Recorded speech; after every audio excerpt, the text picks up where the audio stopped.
AC current নিতে হবে, ATS নিতে হবে, ইনভার্টার নিতে হবে, সোলার নিতে হবে, সোলার কন্ট্রোলার নিতে হবে, আর ব্যাটারি নিতে হবে।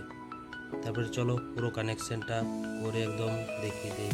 প্লাসটা নিয়ে এটিএসে যুক্ত করতে হবে,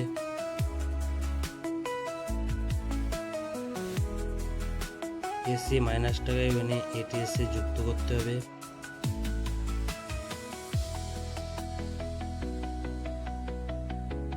সোলার থেকে প্লাস কন্ট্রোলারে যুক্ত করে দিতে হবে, সোলার থেকে মাইনাসটাও যুক্ত করে দিতে হবে।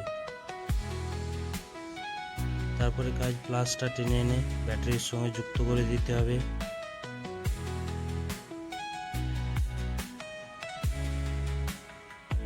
মাইনাসটাও টেনে নিয়ে এসে যুক্ত করে দিতে হবে।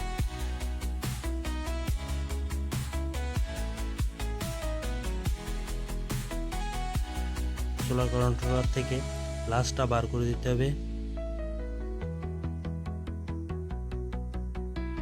মাইনাসটাও বার করে দিতে হবে। এটা সোলার কন্ট্রোলার থেকে বেরোলো ডিসি। এটিএস থেকে প্লাস টেনে এনে ইনভার্টারে কানেকশন করে দিতে হবে,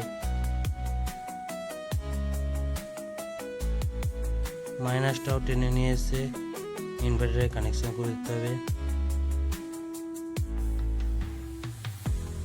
আউটপুট করে প্লাস ব্যাটারিতে কানেকশন করে দিতে হবে, সোলারটাও এনে কানেকশন করে দিতে হবে।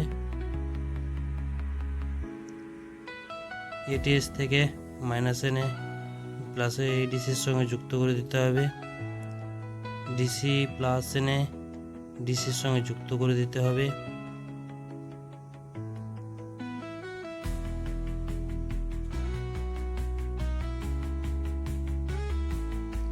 এটিএস থেকে প্লাস বার করে দিতে হবে আউটপুট, নিউট্রালটাও বার করে দিতে হবে। পুরো ভিডিওটার আউটপুট করে দিলাম এবং দেখে নেবে, ভুল যদি হয়ে থাকে তো আরেকবার দেখে নেবে, আর ভুল হলে কমেন্ট করে জানিয়ে দিবে।